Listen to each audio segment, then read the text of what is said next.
se-ODGJ-nya orang yang mengalami ODGJ, tetap dia punya rasa, tetap dia punya sense of yang lainnya gitu loh.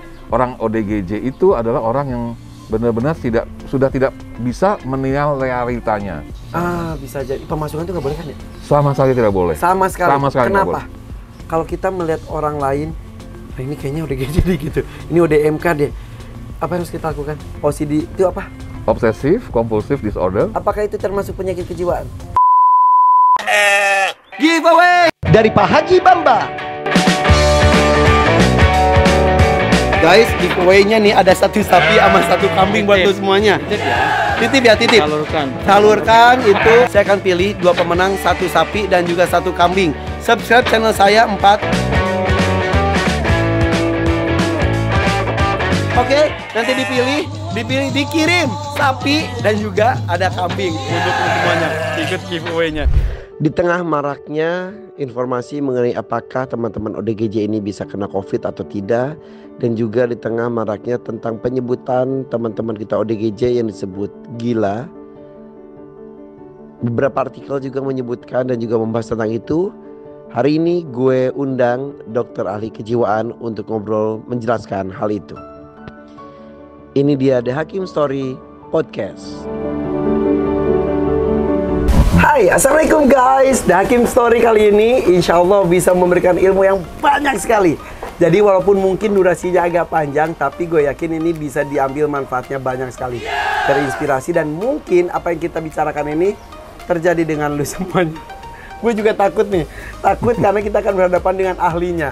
Dokter sehat, assalamualaikum. Waalaikumsalam. Ini bersama saya ini adalah Dokter Ahmad Saiful SPKJ. Ya. Spesialis kejiwaan. Kedokteran jiwa, ya. Wadaw, kedokteran. Jadi kalau mau ngambil itu tuh berarti dari awalnya dari kedokteran umum. Betul. Terus? Betul. Jadi kita sekolah kedokteran dulu, kemudian setelah jadi dokter, kita mengambil spesialisasi di bidang kedokteran jiwa. Kenapa ambil itu, Dok?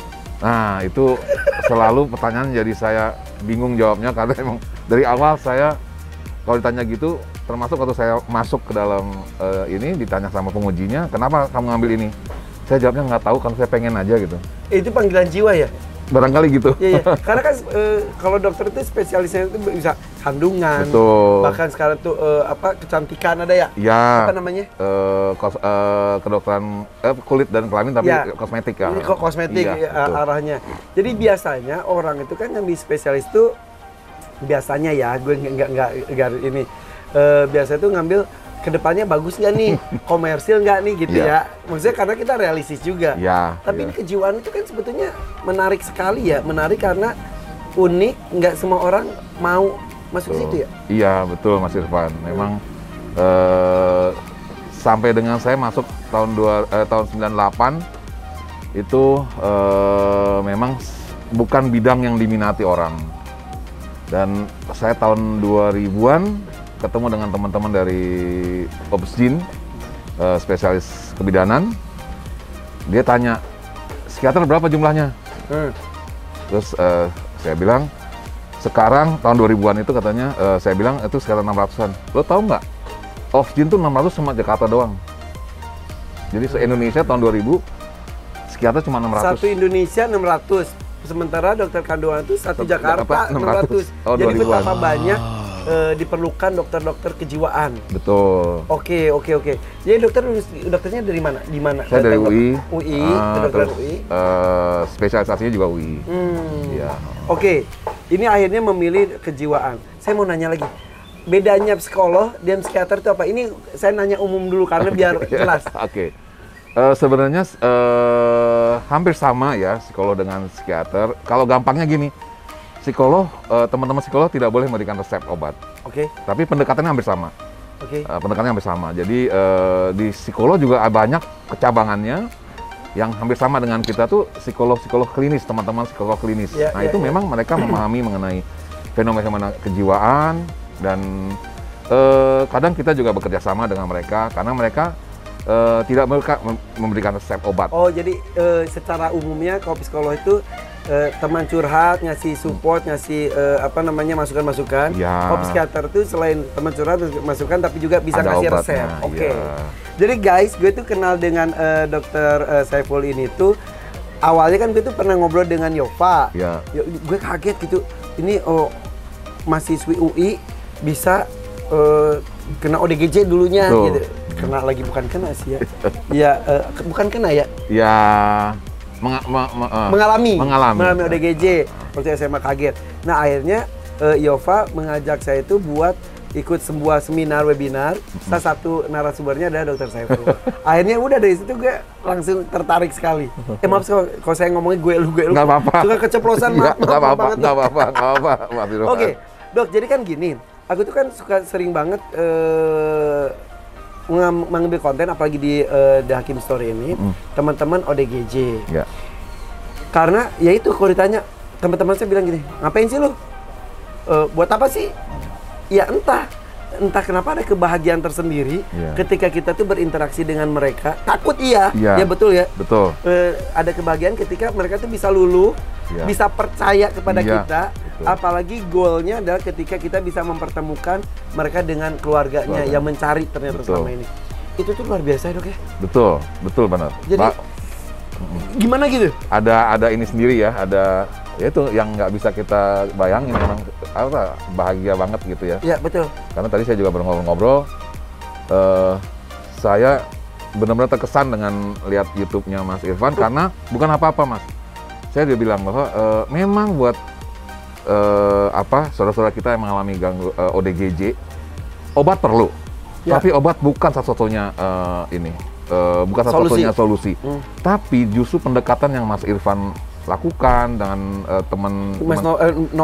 Novi lakukan itu luar biasa. Karena coba lihat, kan nggak pakai obat kan Mas? Tapi bagaimana seorang yang saya lihat di itu sampai dia mau bisa, itu kan karena kasih hati, ketulusan. Jadi yang saya alami, Dok, biasanya mereka tuh kan laki-laki dan perempuan tuh bedanya. Kalau di jalan tuh perempuan tuh lebih agresif. Betul. Kalau laki-laki tuh lebih takut menghindar gitu. Iya. Betul ya? Iya, kebanyakan seperti itu. Kenapa? Mungkin karena pengalaman dia saat dia masih memang belum mengalami gangguan, cenderung kalau kekerasan yang dialami oleh laki-laki. Gitu ya. Jadi guys gini ya, gue tuh suka prihatin kalau mendengar cerita-cerita teman-teman kita ODGJ yang di jalanan itu, yang laki-laki itu rata-rata dikasarin sama orang-orang, dipukulin, apa. Yang perempuan itu selain dikasarin, perempuan itu maaf sekali suka mendapatkan kekerasan seksual. Akhirnya mereka berontak. Jadi kalau itu tuh jadi curiga langsung gitu. Tapi satu hal, saya tuh benar atau nggak mempelajari, ketika mata mereka melihat kita eye contact, terus mereka akhirnya gimana caranya kita merubah kepercayaan mereka kepada kita ya. Betul. Dan mereka takut, ragu, terus tiba-tiba dia percaya sampai, aduh ya Allah, gue pengen nangis. Sampai ada yang diam ketika, sampai berontak, dibotakin, terus akhirnya diem, dimandiin, diem, diganti baju, terus udah gitu, saya peluk, akhirnya peluk gitu. Yang berapa menit sebelum itu dia udah lonjong apa gitu. Betul. Itu tuh wow. Iya, memang yang paling menjadi kunci tadi Mas Irfan, betul. Eye contact kita. Kita nggak boleh lepas. Karena saya juga punya pengalaman waktu itu. Waktu saya masih sekolah. Jadi ada satu pasien kita terima. Waktu saya masih sebagai awal, jadi ikut senior. Jadi pasien itu memang agresif, dikasih tahu sama keluarganya. Tapi pada saat ngadepin itu dia diam. Tapi matanya tajam banget. Saya sebagai junior di belakang, senior yang ngadepin. Tapi saya lihat ini kayaknya ada sesuatu nih gitu. Senior saya mungkin karena juga dia asik wawancara tapi nggak ada eye contact. Tiba-tiba itu dia gebrak meja. Si itunya? Bam! Itu senior saya mental itu. Saking kagetnya. Jadi guys, kalau kita berhubungan dengan teman-teman ada gadget itu ya, kita tuh harus waspada tingkat tinggi. Betul. Karena dia bisa melakukan gerakan yang tiba-tiba nggak diprediksi. Betul. Iya. Terus. Nah itu setelah dia mental gitu, saya sih karena udah agak siap gitu, saya mundur, saya ketawa ngeliat senior saya, dimarahin sama senior. Lo bukan ngasih tahu. Saya bilang, Bang, abang kan ngeliat, saya bilang.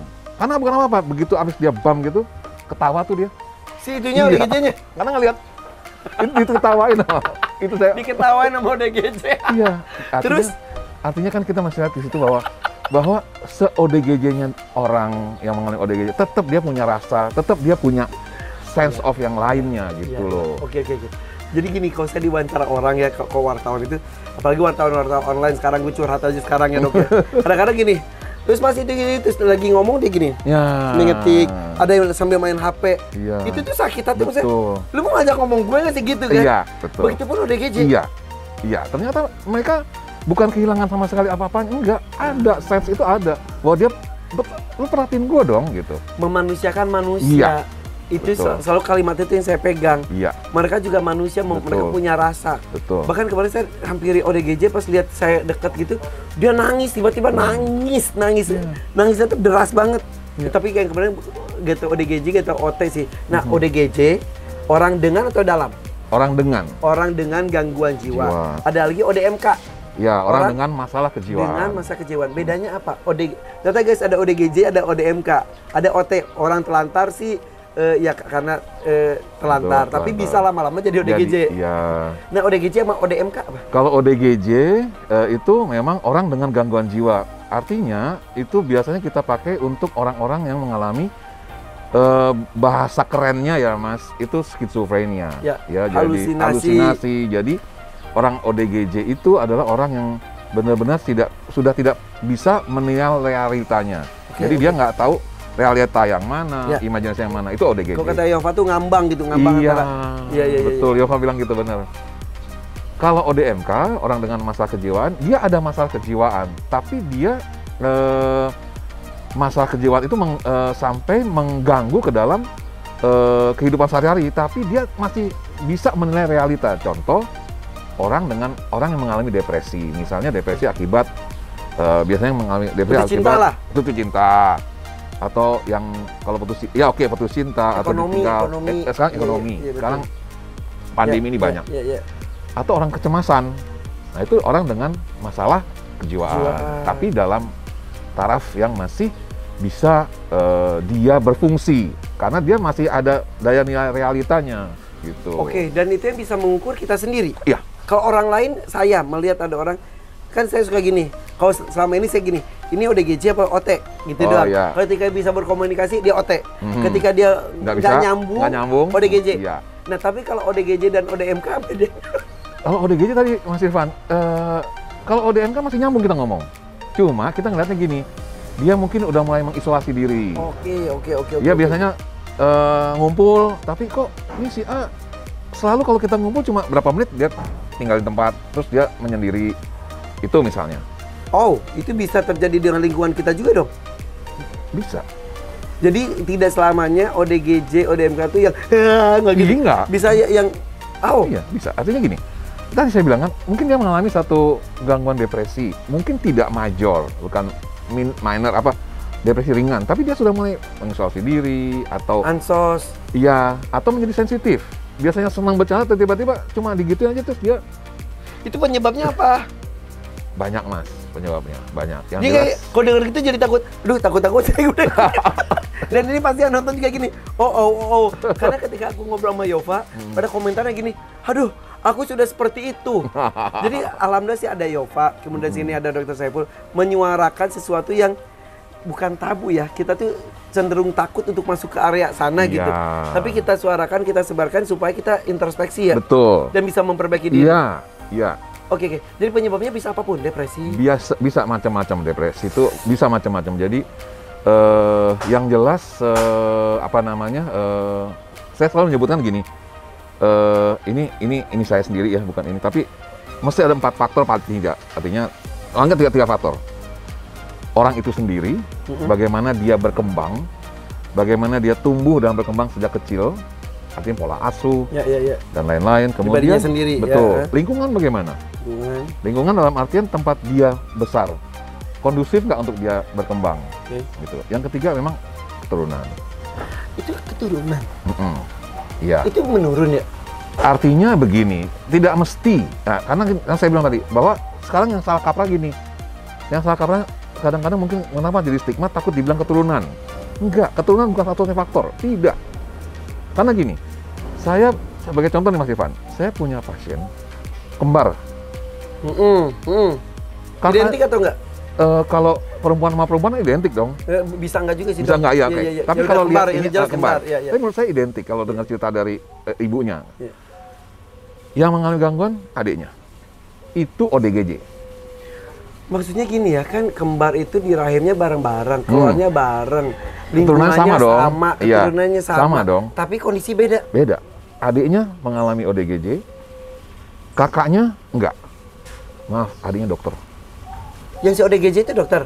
Dan beda dengan ini, dia sampai akhirnya sekarang masih bekerja, cuma jadi turun grade-nya. Dia nggak bisa jadi dokter ini, gitu ya, pasien. Tapi itu menggambarkan bahwa keturunan itu bukan satu-satunya faktor. Oke. Gitu. Oke. Itu bukti nyata sih. Iya. Kembar tapi berbeda. Betul. Iya. Oke. ODGJ. Nah, berarti gini, kalau saya bilang OT itu bisa jadi ODMK, berikutnya ada ODGJ. Ya. Tapi tidak usah menjadi OT alias orang terlantar dulu untuk menjadi ODMK Betul. ataupun ODGJ. Betul. Di profesi apapun, posisi sebagaimanapun, tinggi rendahnya itu bisa. Bisa. Supaya nggak keganggu kejiwaan apa sih, Dok? Supaya nggak keganggu, Relax. pertama itu ya, relax, kalau yang saya lihat pengalaman sih ya, kebanyakan yang sekarang saya lihat tuh memang kita terlalu nge-push ya dengan diri kita sendiri, kemudian Target. sehingga kadang-kadang kita lupa mengapresiasi diri kita sendiri. Boleh dong kita mengapresiasi diri kita sendiri dalam satu pencapaian. Cuma kadang-kadang banyak terjadi gini, dia pencapaiannya 10, tapi ternyata dalam perjalanan dia cuma sampai 8. Ya. Ini nggak, cuma tinggal 2 ini, itu bisa jatuh. Dia nggak melihat loh, dia harusnya bersyukur. Dia sudah 8. Itu mah coba bayangin. Itu nggak dilihat, tapi yang dilihat, ya tapi aku belum sampai 10. Dan itu maaf banget, di perkotaan besar justru banyak yang gitu ya. Banyak. Memang mungkin 80-90% yang datang hampir seperti itu. Oh my God. Iya, karena sorry, semua itu orang-orang yang hebat-hebat. Artinya ini anak ini cerdas kok, cerdas banget, kreatif. Tapi itu ya kayak tadi dokter, yang tadi yang kembar yang dokter. Kenapa nggak bisa diceritain gitu ya? Kenapa? Penyebabnya dari si dokter ini kenapa bisa tiba-tiba jadi ODGJ? Memang kalau dilihat dengar cerita dari kakaknya, dia memang lebih cenderung senang sendiri, introvert. Ternyata apakah itu salah satu faktor saya belum tahu. Dia punya TOF, tanda lahir. Sebagai perempuan tanda lahir hitam sampai sini, Mas. Oke. Sehingga dia minder menyendiri. Iya. Akhirnya punya dunia sendiri, betul. halusinasi, delusi dan lain-lain. Betul. Oh, jadi guys, dari obrolan sama dokter sama Yova, kita itu harus hidup bersosial. Iya. Dan kita kalau ada masalah itu jangan cenderung dipendem. Betul. Ada teman curhat. Kalau aku ngomongnya harus ada tempat sampah. Ya kan, maksudnya kayak aku kan ada asisten aku, ada satu kameramen aku di kantor gitu.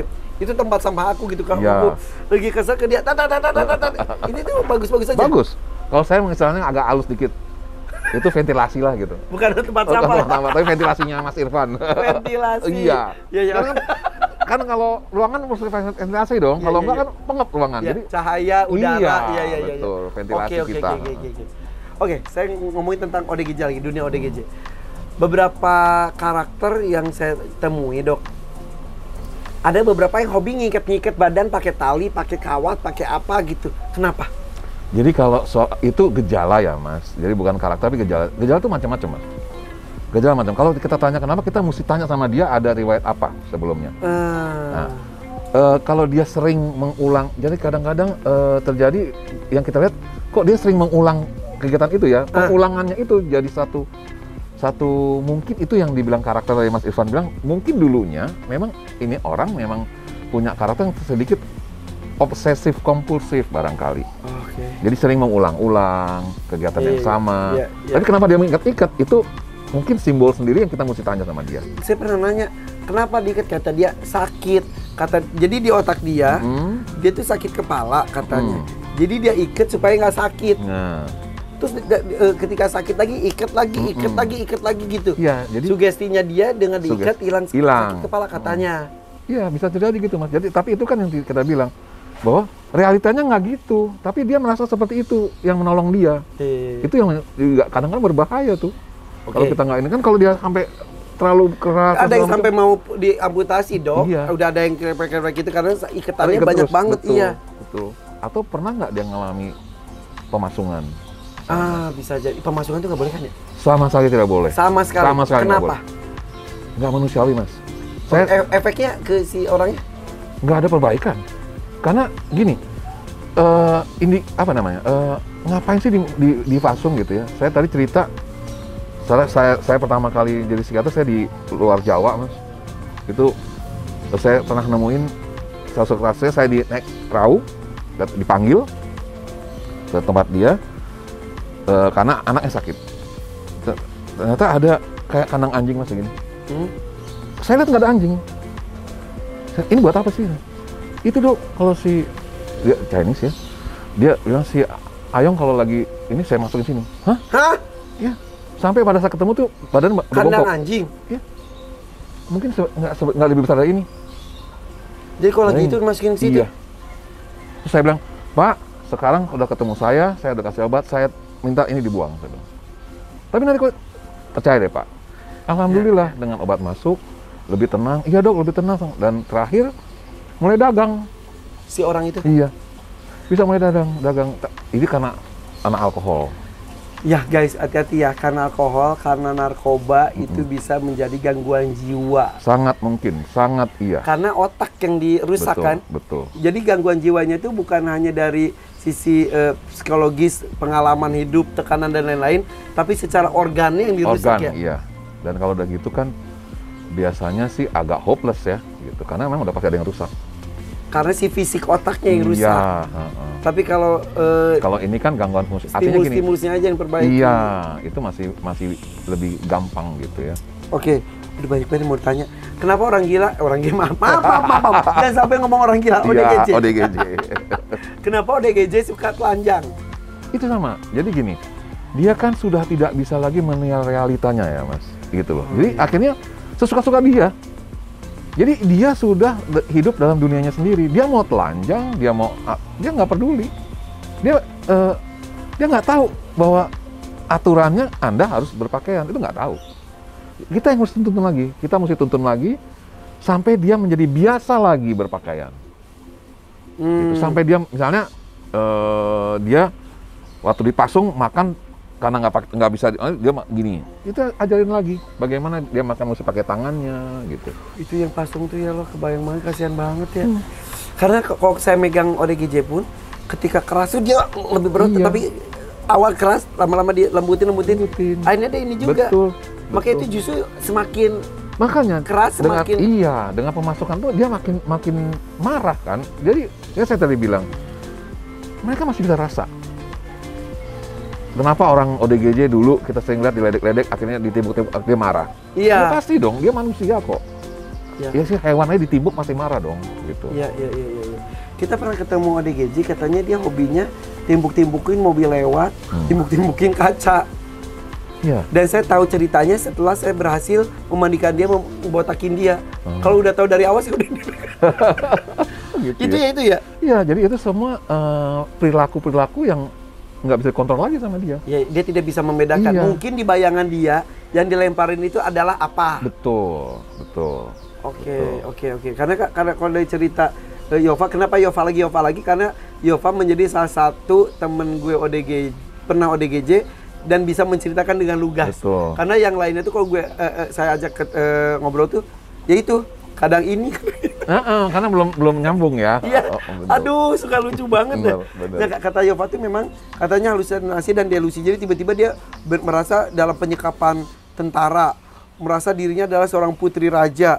Ya itu ya. Iya, betul. Tapi bisa sembuh nggak sih? Kita memang nggak bicara sembuh sempurna dalam artian nggak pakai obat, Mas. Tapi dia bisa. Contoh kayak Yova udah dalam kondisi sembuh, tapi dia harus minum obat terus. Gitu. Sampai kapan? Ya, memang dia sama dengan kalau tanya sampai kapan ya Mas, itu sama kan kalau kita tanya orang kencing manis sampai kapan sih minum obat gitu. Oke. Agak diplomatis ya jawabnya ya, tapi memang seperti itu karena kadang kita juga agak sulit menjelaskan ke keluarga, karena itu yang sulit diterima oleh keluarga. Jangan sampai menyebutkan seumur hidup. Iya. Karena tidak ada yang kata tidak mungkin. Betul. Tapi betul. mengenai kapannya entah. Iya, betul. Oke. Betul. Dan kau cerita ke beberapa yang lainnya juga katanya dari obatnya tuh sekian, makin lama sedikit, makin lama makin jarang. Iya. Itu perkembangannya tuh sampai seperti bahkan, itu. ada yang saya ada di waktu saya lama di Tanjung Pinang ya Mas. Itu ada seorang ibu umur 40 tahun lah ya. Itu cuma setengah tablet aja Mas. Dan dia sudah kerja lagi, udah aktif lagi. Terakhir saya sebelum pulang dari Tanjung Pinang tuh dia habis menghadiri wisuda anaknya. Terus dia bilang dia sudah punya awareness, dok saya obatnya habis, saya minta gitu. Dia pada setengah. Kalau nggak minum? Sebenarnya nggak apa-apa sih menurut saya ya. Tapi dia sudah, iya, karena sudah setengah tablet, udah istilahnya itu memang sudah dosis maintenance ya, pemeliharaan. Oke. Kalau kita merasa diri kita, oh my god, kayaknya gue udah gadget gitu. Satu. Yang kedua, kalau misal kita orang tua atau kita anak atau apa melihat lingkungan kita, kayaknya dia udah gadget deh. Apa yang harus dilakukan? Buat diri kita sendiri. Kalau kita merasa diri kita, aduh gue kecenderungan udah gadget, apa yang harus dilakukan? Yang jelas kalau sekarang gini Mas, kalau ODGJ nggak kali ya, tapi mungkin ke ODMK dulu biasanya. Nah, ya kalau emang udah seperti itu, ya segera deh cari profesional yang memang memahami. Psikolog dulu atau psikiater dulu? Bebas, boleh psikolog, boleh psikiater. Biasanya gini, saya sering ngadepin gitu, dia datang ke psikolog, terus konsultasi dengan psikolog, nanti dia dirujuk ke kita.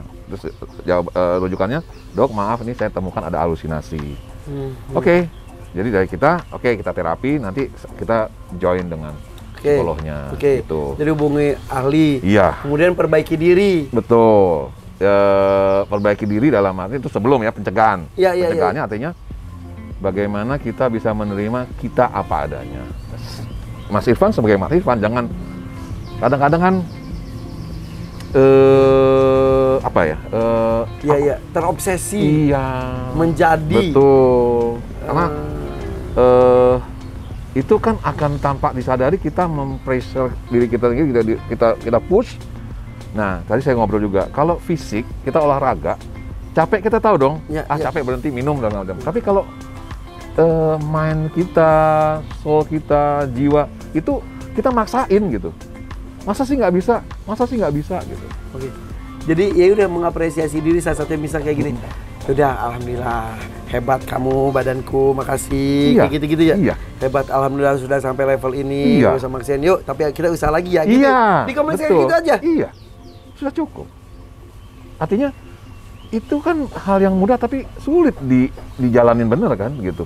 Bahwa untuk menerima bahwa sekarang saya cukup di 8, itu kan sulit gitu. Jadi jangan banyak mengeluh, jangan banyak target. Ya udah, syukuri alhamdulillah, tapi bukan berarti pasrah dan tidak usaha. Tetap usaha lagi nanti. Alhamdulillah. Gitu ya. Artinya kalau saya sering ngomong sama klien saya, bagaimana Anda merasakan bahwa Anda tuh adanya di hari ini, sekarang dan saat ini. Anda mau ngapain? Yang mungkin Anda lakukan secara bertanggung jawab. Jangan jauh-jauh gitu. Oke. Nah, kalau misal kalau itu kan mengenai diri kita.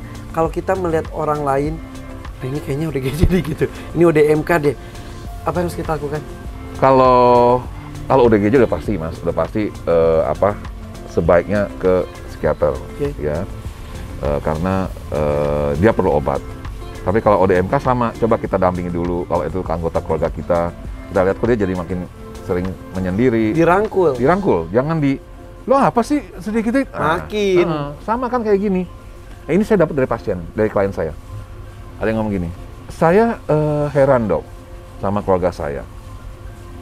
Kenapa keluarga saya nggak pernah bilang kalau ada keluarganya yang demam, nggak ada demam tuh udah bangun. Nggak ada demam, nggak sakit perut, nggak ada. Tapi begitu saya merasakan depresinya, apa itu depresi? Nggak ada. Ayo kamu lawan, kamu cuma apa bedanya dok? Itu dari klien saya. Ya, benernya, jadi kalau kita lihat seperti itu, ya kita rangkul dong. Kamu ada apa? Ada nggak yang bisa saya bantu? Kadang-kadang kita bantunya cuma, oke, kita dengerin aja deh, nggak usah ngomong macam-macam. Iya. Dampingin aja. Iya. Ya, karena dia bisa seperti itu, jangan-jangan salah satu faktornya adalah karena elunya yang nggak mendampingi dan baik. Iya, bisa jadi. Bisa jadi. Wah. Oke, sekarang gejala kejiwaan. Sebetulnya bukan hanya ODGJ itu terparah. Misal, kalau misal ada yang apa, OCD ya? OCD. OCD itu apa? Obsessive Compulsive Disorder. Apakah itu termasuk penyakit kejiwaan? ODMK. Itu ada MK. Itu loh guys, yang OCD itu yang kayak misal ngeliat ada yang miring dikit harus lurus, harus apa, harus rapi. Betul. Semua itu. Iya, itu gampangnya. Bagus sih. Tapi Tapi kalau terlalu. Iya, betul. Itu banyak sekarang. Iya. Ada beberapa teman saya juga. Gitu.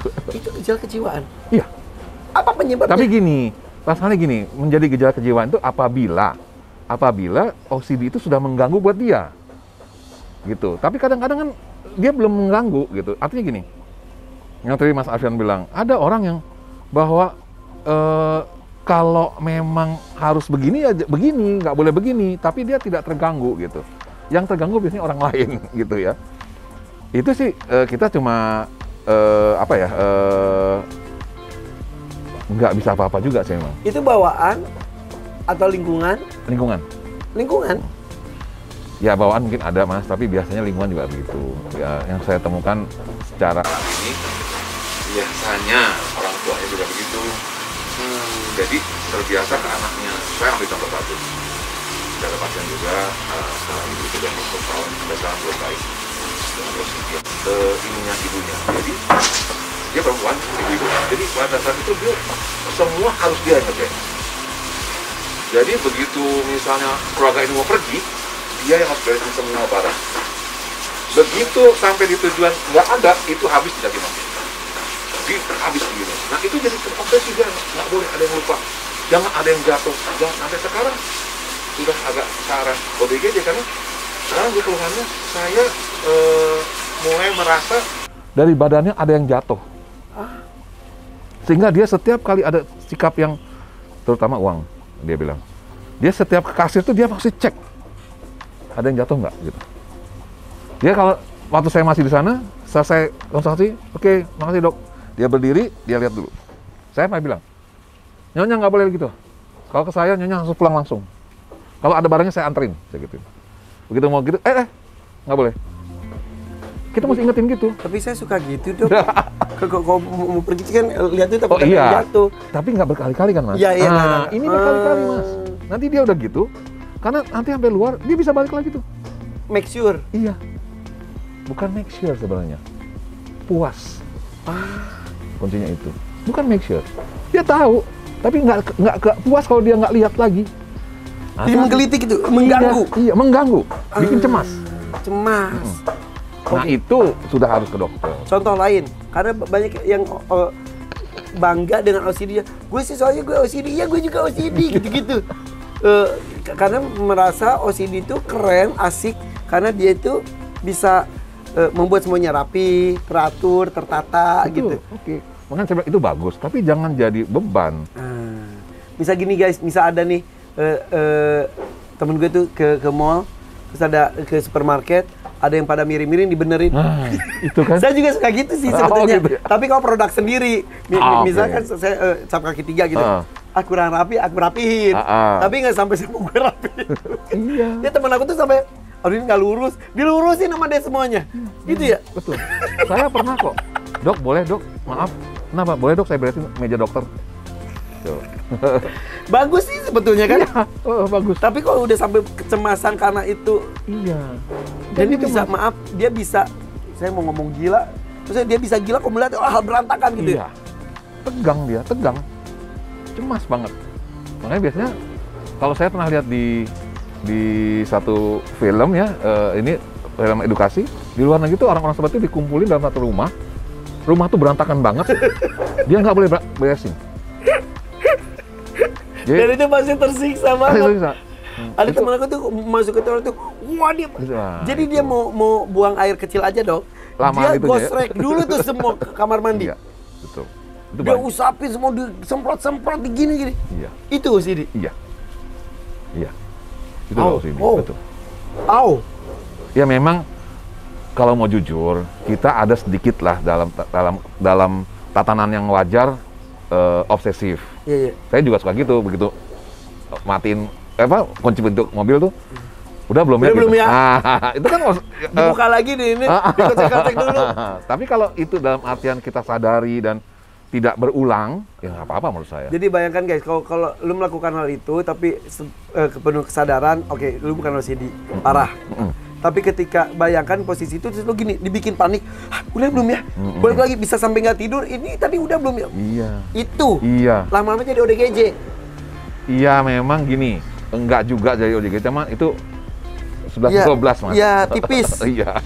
Astagfirullahaladzim. Wah, teman-teman aku yang gini kayaknya diwawancara seru juga tuh. Seru juga kali ya, Dok ya. Kalau itu disleksia. Disleksia kan bicara ya. Baca tulisannya tuh pabaliut gitu ini ya, gimana? Betul. Bukan itu sih biasanya organik, Mas. Jadi emang ada sesuatu mungkin di kepalanya. Tidak masuk ke dalam ODGJ. Ada, tapi mungkin begini. Ada beberapa ODGJ mengalami disleksia gitu. Tapi kalau disleksia saja itu bukan masuk ke dalam kategori ODGJ gitu. Satu hal lagi, Dok. Kenapa ODGJ diajak komunikasi itu sulit? Kalau saya nanya ke Yova, kata dia kalau ada yang nanya tuh, dia bingung jawabnya apa ya, kata dia gitu. Begitu banyak jawaban, terus dia ada ketakutan untuk menjawab. Tapi kenapa kan? Ya itu tadi, saya tuh berhubungan dengan ODGJ, goalnya adalah mempertemukan dia ke keluarganya. Untuk hal itu harus dikorek informasi sebanyak-banyaknya. Yang herannya ketika saya sambil gunting kukunya dia, terus ngobrol, keluar tuh informasi. Tapi kok ketika kayak interogasi, dia diam. Gitu. Tapi kok sambil dicukurin, emang namanya siapa? Keluar tuh. Yeah. Itu ngefek ya? Kenyamanan kan, Mas? Kenyamanan. Pada saat Mas Irfan memanusiakan dia dengan tadi ya, gunting kuku atau nyuapin, itu kan dia seperti diemong ya. Dibanding nama siapa, Mas? Itu kan benar-benar ini siapa sih? Ini guru saya kah? Ini apakah? Nah, itu bikin dia blok langsung. Pasang blok langsung dia. Gitu. Mandi, tapi mandi saya baca pertanyaan nggak apa-apa. Jadi dari lapangan saya aja ya. Dari dia gimana-gimana ketika habis dibawa taki terus mandi, berubah. Katanya kalau istilah Novi, ini namanya terapi mandi. Jadi gue nganggapnya, jadi kan aku sama Novi itu sama-sama mencari tahu, mencari ilmu, tapi juga kita bereksperimen. Boleh kan bereksperimen? Boleh. Oke. Jadi kok kata Novi gini, ini terapi mandi. Jadi kalau kita kayak bangun tidur masih limbung, ngambang, itu tuh posisi mereka. Tapi ketika di mandi tuh, zep. Tapi emang ngefek sih, Dok. Ya? Setelah itu dia langsung tatapan matanya itu berubah. Terus kayak dia kayak sadar gitu. Oh iya ya, di mana nih gue kayak gitu. Dari situ bisa berkomunikasi biasanya. Iya, mungkin gini, saya nggak tahu kalau misalnya ini terjadinya pada saat memang dia sudah sering mandi atau baru pertama kali mandi. Ada yang kemarin belum mandi dari tahun 98, Dok.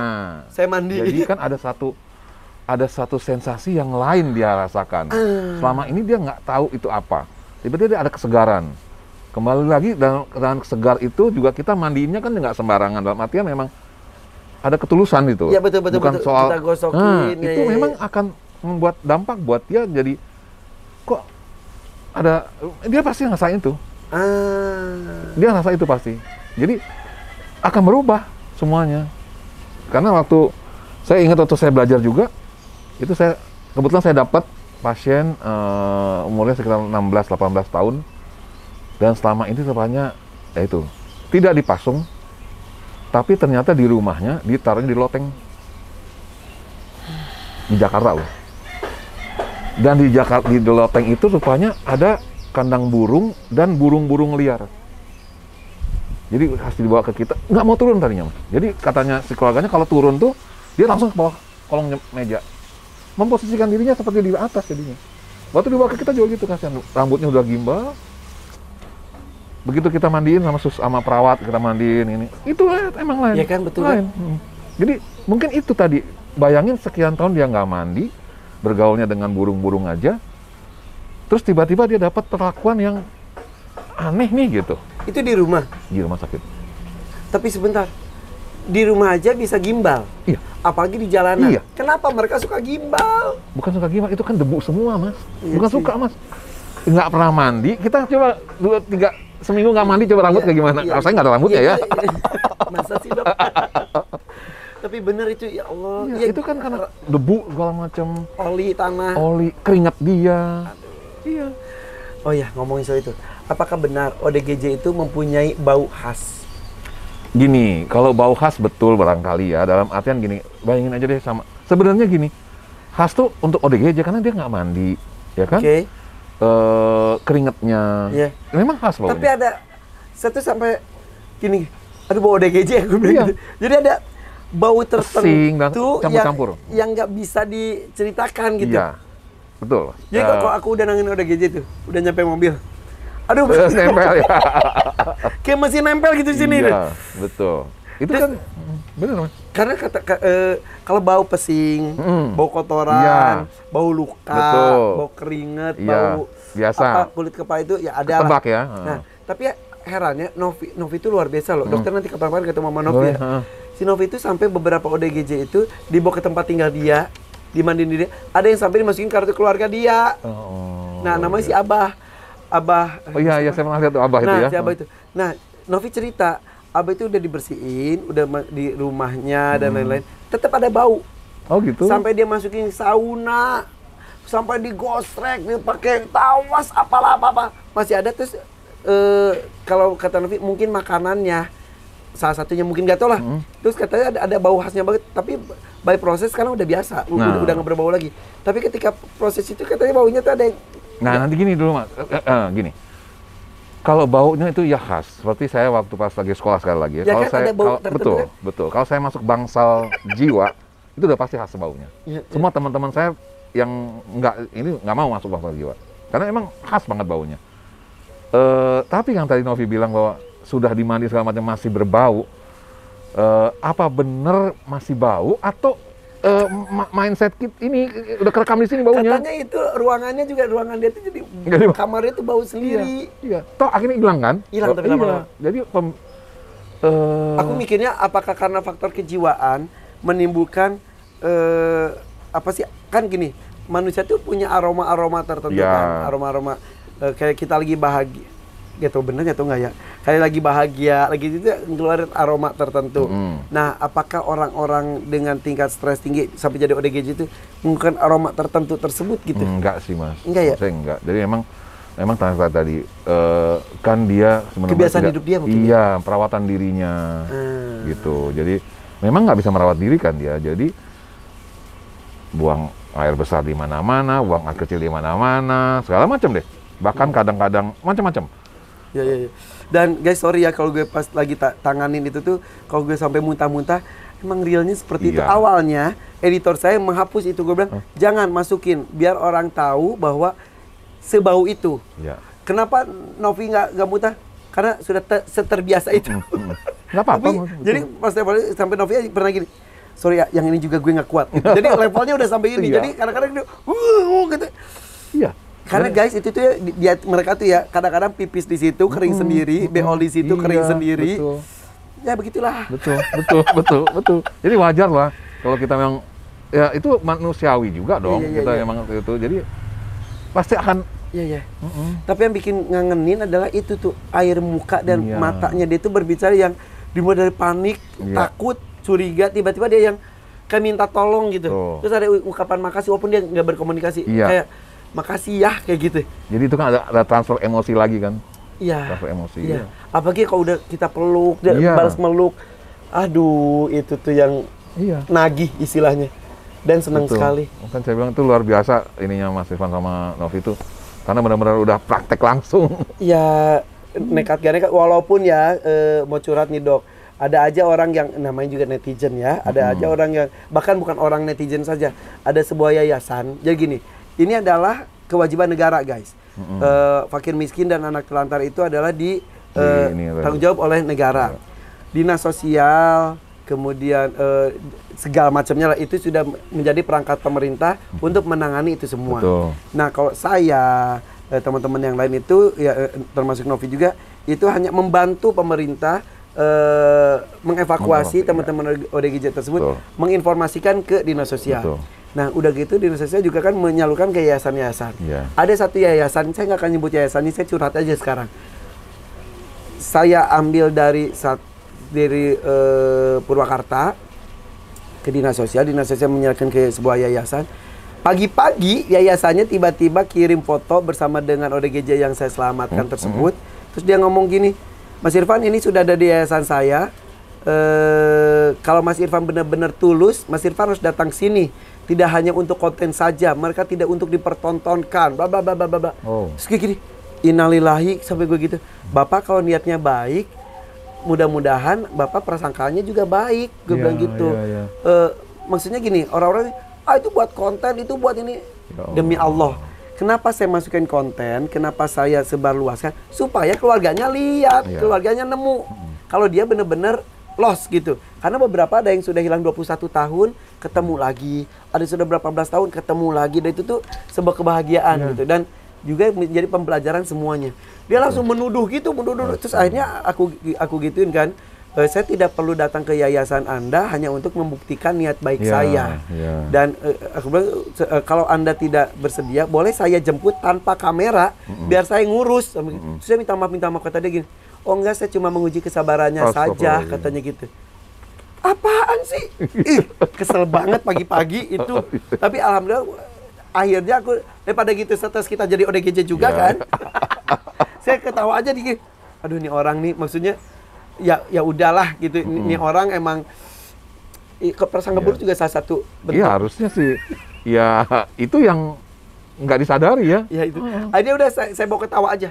Saya juga ngajarin ke anak-anak saya bahwa semua tragedi bisa jadi komedi loh, Nak. Gitu. Jadi kadang-kadang tragedi kok dibikin wah, bisa. Jadi bikin senyum aja udah. Jadi ya udah, bukan jadi kitanya yang aneh tapi oke, dibikin relax gitu ya. Betul Mas. Oke. Betul banget. Begitu. Jadi seperti pagi hari itu saya bikin relax aja udah, jadi relax. Oke. Orang bebas berkomentar tentang saya. Balas juga senyum, udah. Dia balasnya terus minta maaf. Terus saya juga cuma menguji Mas Irfan kok. Hah? Nanti saya liatin WhatsApp. Gitu. Oke. Yang jelas guys, mudah-mudahan ini bermanfaat ya, apalagi di masa pandemi ini. Hati-hati. Betul. Dok, sampaikan sesuatu supaya di masa pandemi ini memang kenyataannya banyak kejutan besar terjadi di hidup kita, dan tidak hanya kita tapi seluruh dunia. Kok nggak kuat-kuat kita tuh aduh bisa stres banget. Betul. Mau sampaikan sesuatu nggak, Dok? Saya cuma menyampaikan saja di masa pandemi ini memang betul yang tadi Mas Irfan bilang. Kita juga sudah tahu semua berubah, tapi dalam perubahan itu pasti ada hikmah. Saya sering menyampaikan salah satu hikmahnya adalah yang justru kita rasakan sebagai satu beban, ternyata itu hikmah. Apa? Kita kumpul dengan keluarga. Itu sangat penting karena kembali lagi dengan keluarga, kita mengenal satu sama lainnya, kita bisa share, nggak usah jauh-jauh. Jadi pandemi bukan satu hal yang menjadi momok lagi harusnya. Menurut saya itu. Jadi asal kita aware bahwa ini satu perubahan yang punya hikmah sendiri buat kita, terutama dalam hal kita manage jiwa kita. Oke. Gitu. Jadi ini kita mau cemas, nggak cemas, bete nggak bete, sedih nggak sedih, panik nggak panik, situasinya sama. Pilihannya adalah kita jalaninya penuh dengan kegusaran atau dengan ketenangan. Kalau sudah tenang, syukuri, ya udah alhamdulillah. Lihat ke bawah lah kalau kondisi ekonominya. Aduh, masih banyak yang nggak bisa makan. Alhamdulillah saya masih bisa makan sehari sekali. Aduh, masih bisa berteduh. Wah, yang lain sampai menggelandang nggak punya tempat. Betul. Terus bersyukur seperti itu ya. Bersyukur saya mau ngambil dari kata-kata Pak Irfan bahwa nggak semua tragedi jadi tragedi. Jadikan dia komedi. Itu luar biasa. Betul. Oke. Jadi udah kita jadikan ini lagi nih jadi komedi yang suatu saat kita bisa bercerita dengan penuh senyum, dan alhamdulillah kita bisa melewati ini semuanya. Betul. Dok, makasih deh, Dok. Sama-sama Mas Irfan, terima kasih banyak juga. Di satu saat nanti aku ajak dokter itu yuk belusukan, Dok. Boleh. Saya senang banget. Sama anaknya, Dok ya? Boleh. Dokter ini punya anak nih, S2 psikologi juga. Sini. Kok gue manggilnya Surya mulu? Siapa? Risha, dia tadi Surya. Risha nih, duduk Risha. Nih, senang sekali nih. Bapaknya spesialis kejiwaan, anaknya juga sekarang S2 psikolog ya? Oke. Akan banyak petualangan deh nanti, atau minimal saya banyak bertanya atau konsultasi dengan dokter tentang apa yang sedang saya lakukan ini. Tapi alhamdulillah sekarang bahwa ODGJ menjadi sosok-sosok yang tidak ditakuti lagi. Sosok-sosok yang tidak disakiti dan bahkan dianggap tidak ada, tapi justru sekarang orang mulai aware dengan hadirnya ODGJ di lingkungan kita. Terbukti dengan begitu banyak informasi, laporan-laporan di daerah sini ada ini, di daerah sini ayo dong mas ke sini. Jadi orang sudah mulai menginformasikan minimal seperti itu. Maksimalnya lagi mereka juga bisa ikut menangani, memberi makan, minimal tidak menyakiti para ODGJ. Betul. Gitu. Terus gimana, udah punya pacar belum? Insya Allah. Pertanyaan saya random ya. Udah guys, follow IG-nya Dr. Saiful. Gimana dok? Ada nggak IG-nya? Saya nggak ada IG. Facebook? Facebooknya nggak aktif. Nah, terus apa lagi dok? Saya cuma punya WA aja. Kalau disebutin jangan juga Nggak, ya. Iya. Iya. Masing-masing Anaknya aja deh, anaknya aja IG-nya apa? Ahmad Risya, Ahmad RISYA, Risya. Oke, itu Instagram. Ada yang lainnya, Facebook atau nggak ada? Oke, kalau mau kepo dan bapaknya dekati anaknya dulu ya. Dokter, terima kasih ya. Sama-sama. Guys, thank you, mudah-mudahan bermanfaat, mudah-mudahan bisa diambil hikmahnya dan juga ilmunya ya.